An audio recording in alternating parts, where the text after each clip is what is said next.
Hey guys, I'm Jackie Brubaker, host and author of That Girl the Podcast, where each week we talk about the coming of age at any age. That Girl the Podcast is based on That Girl the novel, which is on Amazon to download, listen to, or buy the paperback of. You can also follow us on Instagram at That Girl the Podcast and our Patreon page. Hi, you look so pretty. Oh, thank you. So do you. Thank you. I love your background and everything happening Thank you. there. I've rejigged my room a bit so it makes it look a little bit nicer. Otherwise, you'd be staring at my wardrobe and towels and not doing nice things. I love it. Well, let's just get to it. Thank Perfect. you, Sarah. How do I say your last name? I just want to make sure I say it right. Totten. That's what I thought. All right. Yeah, and it's Sara as well, not Sarah, because I know Americans think that it's usually Sarah, but it's Sara. Sorry about that.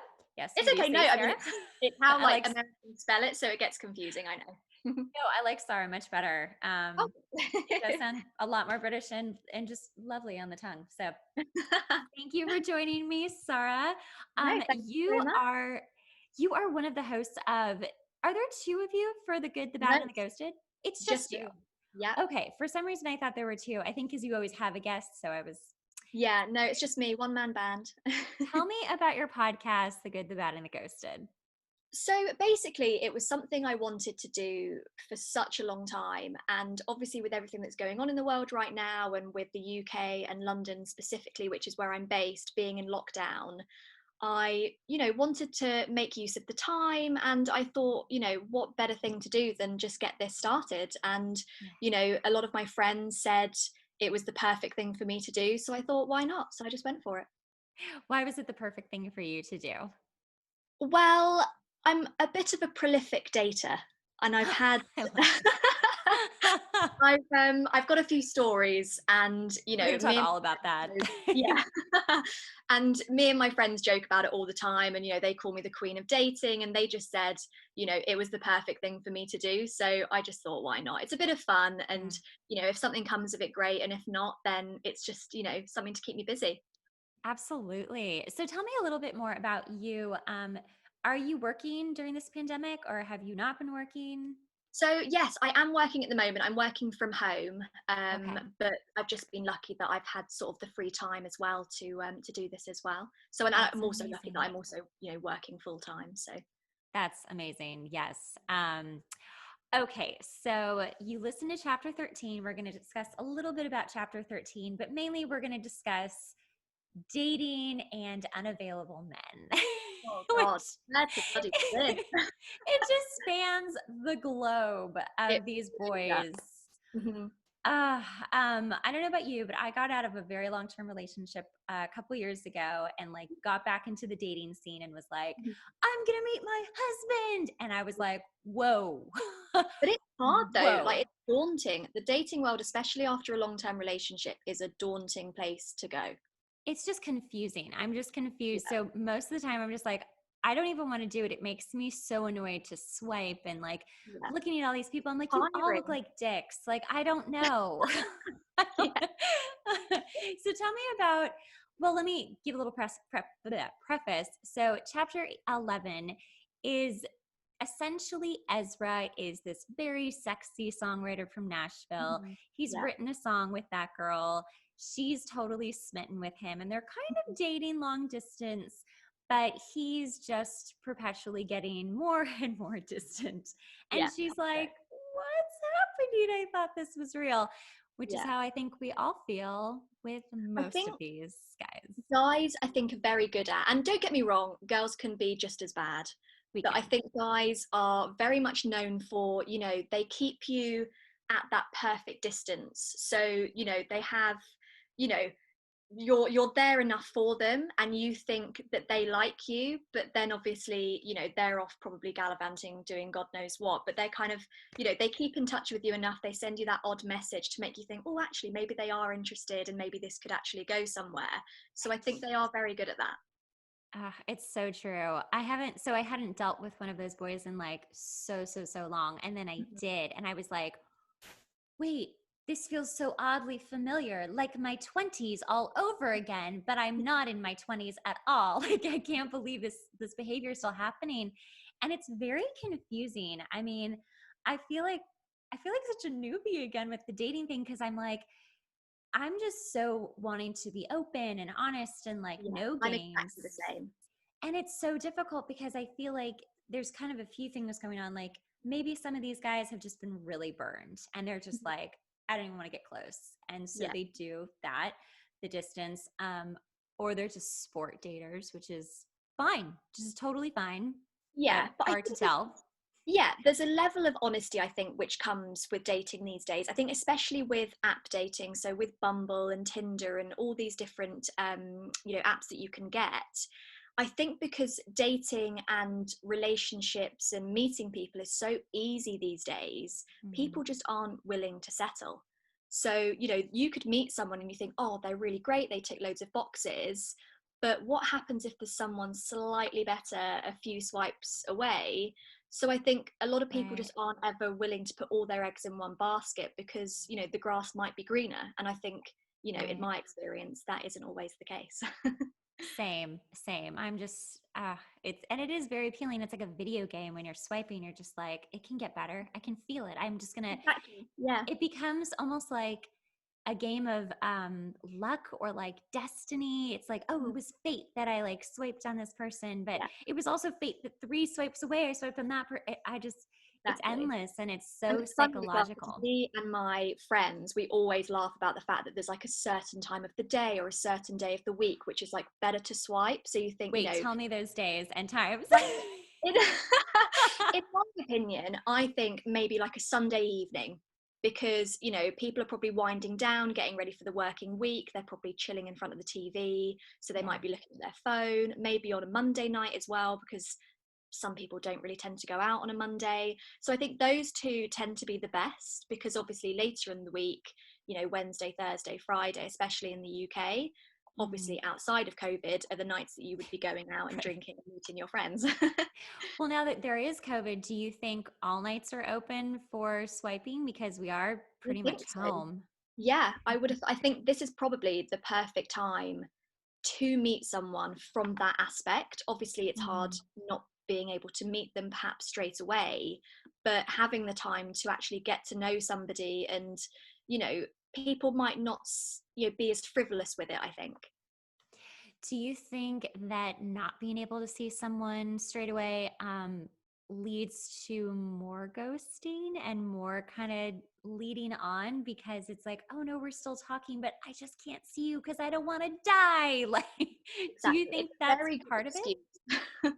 I think it varies because I've actually got some friends who met during lockdown and are very, very happy, and they feel like they've built a much stronger foundation having not met straight away and having had those first couple of months before we went into a second lockdown in the UK where they Mhm. could just get to know each other. And it was actually on my first episode where they spoke about sending each other hampers, and it was kind of taking it back to courting like before all Right, existed, where people made a bit more of an effort because you have to during this period of time. right, But then on the other hand, like you said, with obviously not being able to meet people, it does leave the door open, I think, for, an easy get out, really. You could basically, because you haven't met them, people might think they don't necessarily owe you anything. And, right, there might not be any emotional connection as such because you haven't met face to face. So won't right. feel as bad just ghosting and walking away. Absolutely. And I feel like apps have made that a lot easier because you're just talking to Absolutely. someone, but in a way, it's like they don't exist, but they do. Yeah. 100%. Yeah, it's so, so true. Yeah, I say that all the time. I think, I even say it to my guy friends, people need to realize that there is a person with feelings on the other side of these things, and that it's right, not just a simulator or, someone that's emotionless on the other end that you can just mess around with and just talk right. to when you're bored. It's just not fair. Absolutely. It's not fair. So tell me about some specific or just a specific time that you were really dealing with. I hate this term, but it is the term a fuck boy. Oh, goodness me. Um, you know what? So I've been single for almost 4 years. So I got out of a fairly long-term relationship actually before I moved to London. And when I moved to London, I was just really looking forward to having fun and, meeting new people. And, I actually lived with my ex-boyfriend, so was looking forward to like that freedom again and just being able to go out and do what I want and not have to answer to anybody. Right. So I think with that, I was very clear with what I was looking for.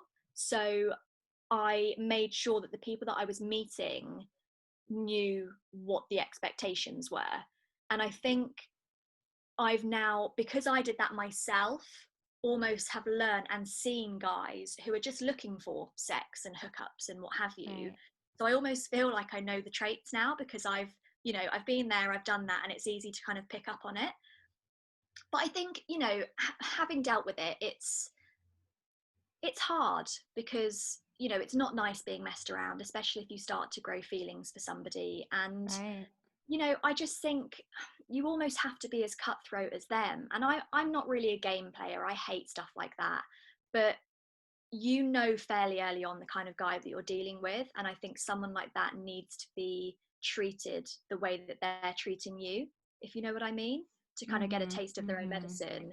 And, then you're kind of hopefully both on the same page. But I think, we might discuss it later in the episode, but I think it's just about honesty. I think I'm just a huge advocate for just being honest about what you're looking for, what you want, where you see things going. And then there's just no, skewed wires in the end of it. Well, actually, let's talk about honesty now, because now I feel like you're my therapist and I just have all these questions I want to ask you. That's what these episodes are like, I swear, like all of mine, it's like a full-on therapy session. Right. So, when you are honest with someone, as I've absolutely been with all of these boys, and just, almost like to a fault because I can't imagine not being, Mhm. then I found that one of them was incredibly honest with me and, saying all these very elaborate, big things, like big gestures, like, I want to know, what you want in the future. And, I can really see it together and blah, blah, blah. And then they just drop off the face of the earth. And you're like, wait, I'm sorry. I thought we were like just gonna like fall in love like in 5 seconds. Yeah. I thought that was happening. And then they fall off and then they come back, Mhm. a month later or whatever. And it's just so confusing. It's kind of, for me at least, I'm still trying to kind of figure out like, well, where is the line of just like, I'm so mad at you, I don't deserve this, obviously, versus like, well, maybe, I don't know, the odd, the old saying, like, they're scared, like, I don't know if I Yeah. really believe in like, oh, I'm scared. I'm not sure if I believe in that, but No, I mean, I've definitely had these conversations with my girlfriends as well when they've been ghosted or, these guys have just dropped off the face of the earth. And you come up with every excuse. Oh, like right. you said, they're scared, or, something's obviously happened to them, or you make up They're in a these ditch excuses. somewhere. Yeah, exactly. But then actually, really, I mean, with what you were just saying with the guys that you kind of feel like are being honest, I call that the promise guy. So Oh, the promise guy is a guy who basically just will say what he knows you want to hear.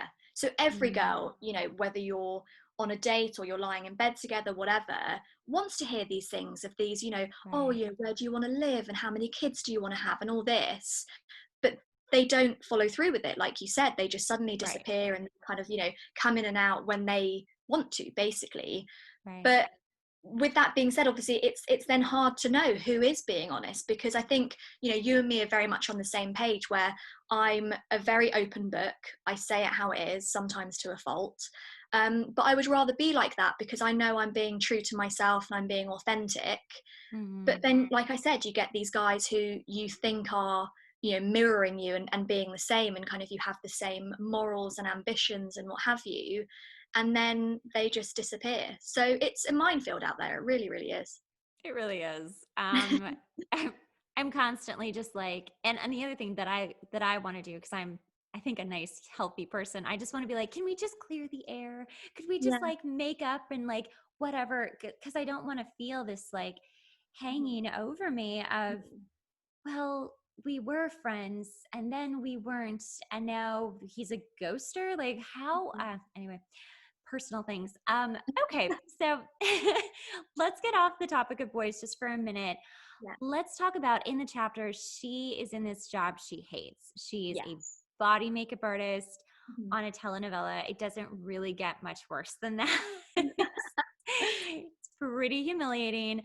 And she's trying to get out desperately. Have Mhm. you had a job situation that you were in that just was the worst and you kind of felt trapped, or, you really needed to leave, but you weren't sure how to leave yet? You know what? I've actually worked for the same company for almost 10 years. Oh my A really, gosh. really long time. So I've kind of worked my way up. And, you know, obviously there are points where you're never going to be 100% happy in your job. There's going to be things that you think, right, this is what I really want to do and how do I get there. But Mm-hmm. I'm lucky that, the company that I've been with for a long time, they treat me very well. It's an office job, so it can get a little bit samey at times, but for the most part I really enjoy what I do, and especially it's made me realize how lucky I am during this period of time that I've been able to work from home and everything like that. So I am very lucky that I've never really been in a job that I've absolutely hated and that have been trying to get out of for God knows how long. But I feel for Right. people that are in that situation. Right. And now it's very interesting because of the pandemic. Like, if you hated that job and it's not coming back, like, it's this strange, I'm free, but now what? Yeah, exactly. And you know what, it's really sad for a lot of people that are going to be going through that, because I mean, especially in the UK, I mean, job losses at the moment are at an all-time high, and I just think it's Yeah.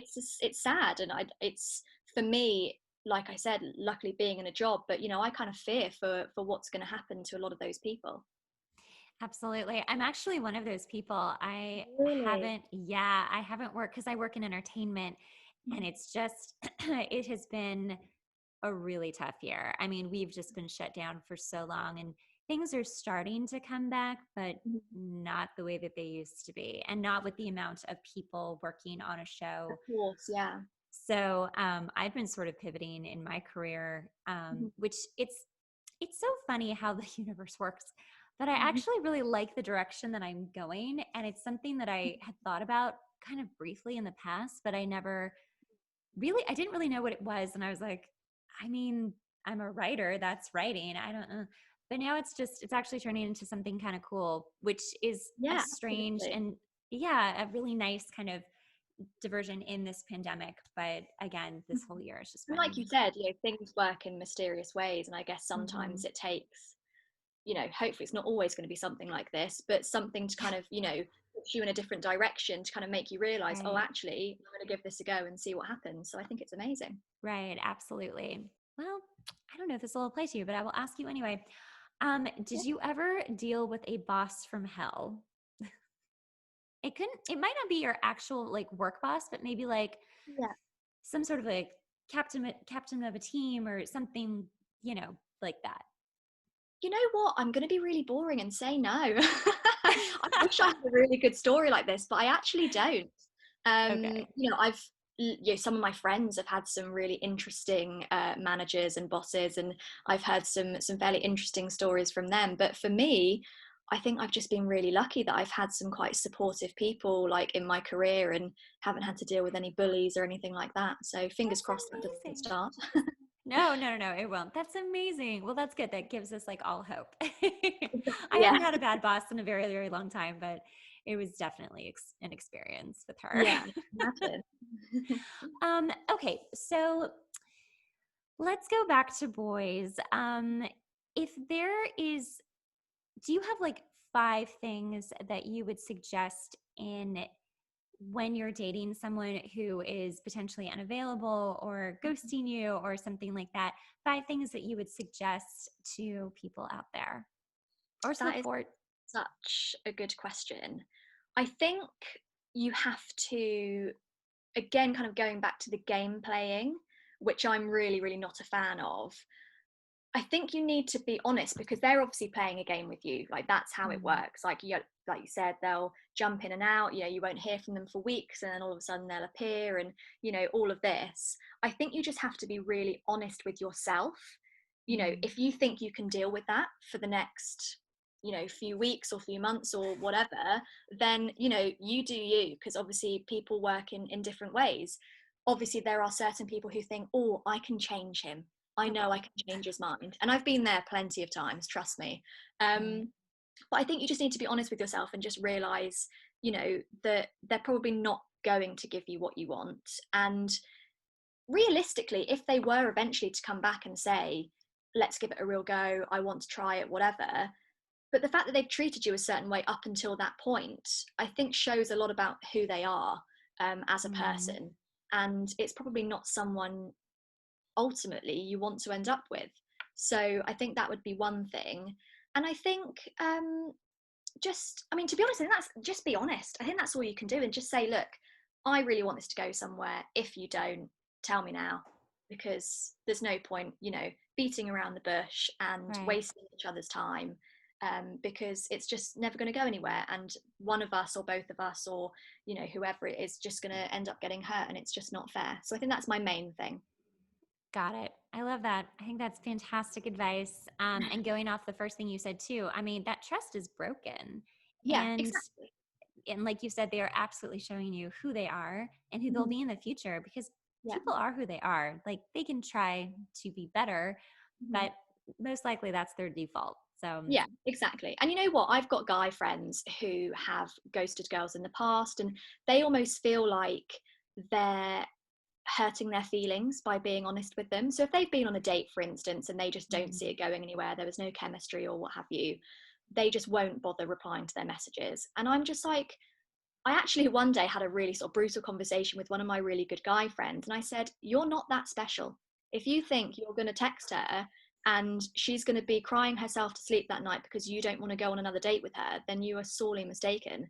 So just be honest with her. And most of the time, since I said that to him and he has been honest with these girls, they've come back and said, really appreciate you being honest. Thanks so much. All the best. Whereas if you let it drag on and on and on, then, these girls just get hurt, and then you get a bad reputation. So it's just silly. I completely agree with that. I have always been a big stickler in that, and telling guys, hey, you're lovely. It's just not a romantic connection. Yeah, And exactly. Just get out of the way.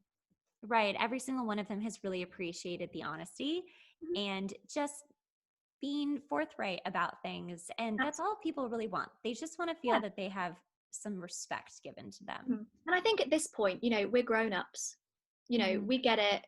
We're not, like I said, we're not going to go and cry ourselves to sleep. It's not going to destroy our entire lives after, one or two dates. So I just think we just need to have a mutual respect for each other, and understand that, some people come in and out of your lives, and some people are meant to stay, some people aren't, and you kind of need to be at peace with that. I completely agree with that too.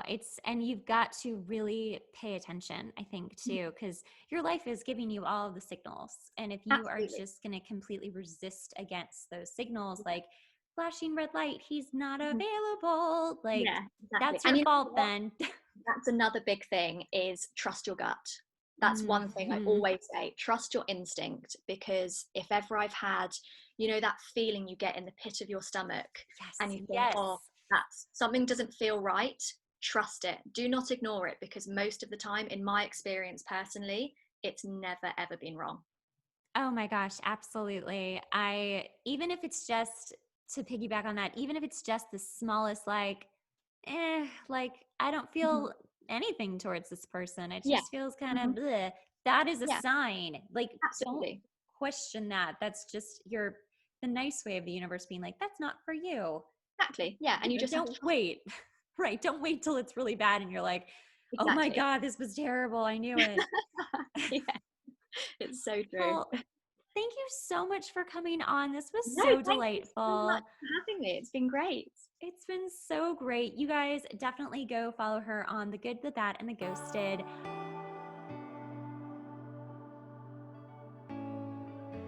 Her Instagram, her podcast. Listen every week. She's just lovely, as you've just now seen. Is there anything else we'd like to tell my listeners? I think just trust yourselves.